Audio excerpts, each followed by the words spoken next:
Hello दोस्तों, आप सभी का स्वागत है आपके अपने YouTube channel target all education में। दोस्तों, इस वीडियो में हम सूरदास जी द्वारा रचित सूर्य के पदों की हिंदी भावार्थ की व्याख्या करेंगे। तो चलिए दोस्तों, शुरू करते हैं।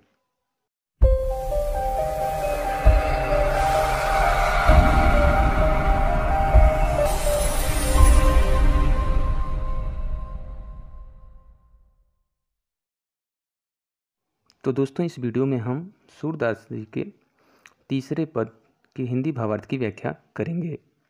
उससे पहले दोस्तों हम आपको बता दें कि जो आपकी पुस्तक में सूरदास जी के जो पद नामक शीर्षक का जो पाठ दिया गया है वह सूर सागर नामक ग्रंथ से लिया गया है। इसके पहले दोस्तों हमने 1 से लेकर 2 तक के पदों के हिंदी भावार्थ की व्याख्या की थी। अगर आपने हमारे उस वीडियो को नहीं देखा है तो आप आई बटन पर क्लिक करके उस वीडियो को देख सकते हैं। आज हम सूरदास जी के पदों के तीसरे पद की जो है हिंदी भावार्थ की व्याख्या करेंगे। तो चलिए शुरू करते हैं। तो दोस्तों, तीसरे पद में सूरदास जी ने मड़ियों से युक्त आंगन में घुटनों के बल चलते हुए बालक श्री कृष्ण की शोभा का वर्णन किया है। आइए हम इसे इस पद के माध्यम से जानते हैं। किलकत कान्ह घुटुरु अनियावत हो, किलकत कान्ह घुटुरु अनियावत, मणिमय कनक नंद कै आंगन, मणिमय कनक नंद कै आंगन, बिंब पकरि बैसावत, किलकत कान्ह घुटुरु अनियावत हो, किलकत कान्ह घुटुरु अनियावत, कबहु निरखी हरि आपहु छाँव को, कबहु निरखी हरि आपु छाँह को, करि सो पकरन चाहत, किलकत कान्ह घुटुरु अनियावत हो, किलकत कान्ह घुटुरु अनियावत, किलकत हसत राजत देवदत्तिया, किलकत हसत राजत देवदत्तिया, पुनि पुनि तिहि अवगाहत, किलकत कान्ह घुटुरु अनियावत हो, किलकत कान्ह घुटुरु अनियावत, कनक भूमि पर कर पग छाया, कनक भूमि पर कर पग छाया, यह उपमाइक राजति, किलकत कान्ह घुटुरु अनियावत हो, किलकत कान्ह घुटुरु अनियावत, करि करि प्रतिपद प्रतिमनि वसुधा, करि करि प्रतिपद प्रतिमनि वसुधा, कमल बैठकी साजति, किलकत कान्ह घुटुरु अनियावत हो, किलकत कान्ह घुटुरु अनियावत, बाल दशा सुख निरखी जसोदा, बाल दशा सुख निरखी जसोदा, पुनि पुनि नंद बुलावती, किलकत कान्ह घुटुरु अनियावत हो, किलकत कान्ह घुटुरु अनियावत, अचरा तर लय ढाकी सुर के, अचरा तर लय ढाकी सुर के, प्रभु को दूध पियावत, किलकत कान्हे घुटुरु वनियावत हो किलकत, कान्हे घुटुरु वनियावत। तो दोस्तों, इस प्रकार कविता जी यहाँ पर कहते हैं कि किलकत कान्ह घुटुरु वनि आवत। यहाँ पे जो किलकत का अर्थ है अर्थात किलकारी मारते हुए, कान्ह अर्थात प्रभु श्री कृष्ण की बात हो रही है यहाँ पे, घुटुरु वनि मतलब घुटनों के बल, आवत मतलब आते हैं। फिर यहाँ पर है मणिमय कनक नंद कै आंगन, बिंब पकड़िबै धावत। यहाँ पर जो मणिमय का अर्थ है वो मणियों से युक्त होता है, और जो कनक का अर्थ है वो होता है सोना। फिर बिंब पकड़िबै धावत, बिंब का अर्थ होता है प्रतिबिंब, और पकड़िबै का अर्थ होता है यहाँ पे पकड़ने को, और धावत का अर्थ है दौड़ते हैं। फिर आगे कहते हैं कबहू निरखी हरि आपू छाँव को, करि सौ पकड़न चाहत।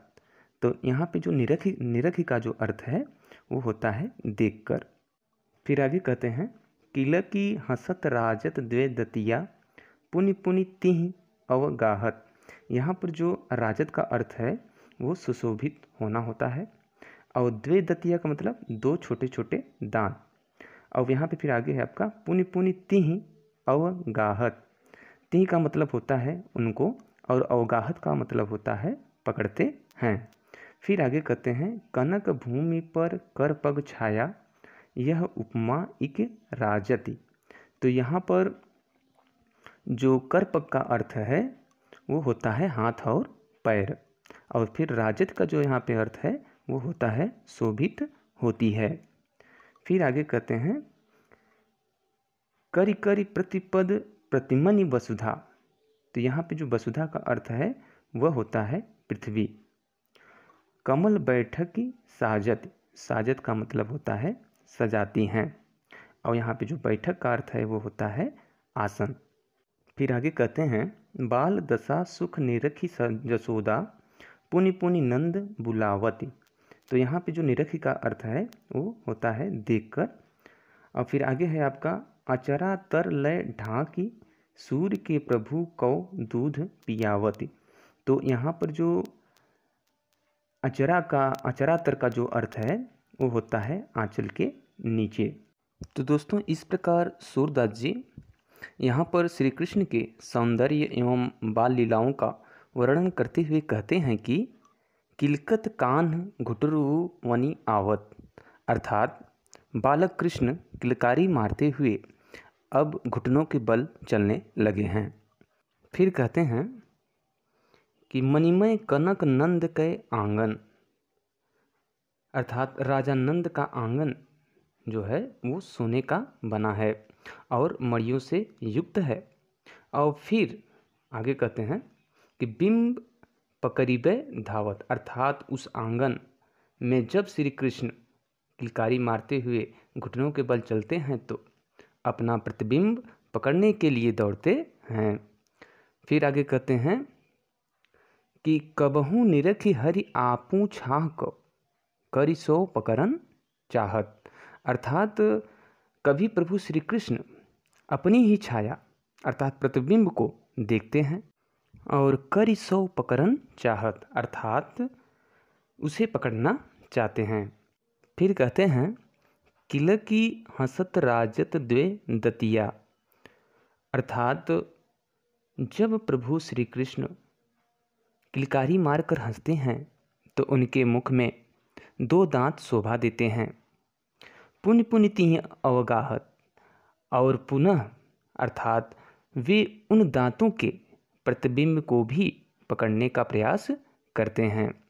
फिर आगे कहते हैं कनक भूमि पर कर पग छाया, अर्थात उनके हाथ पैरों की छाया उस सोने के फर्श पर ऐसी प्रतीत होती है कि यह उपमा एक राजति, अर्थात यह एक उपमा उस पर जो है शोभा देने वाली है।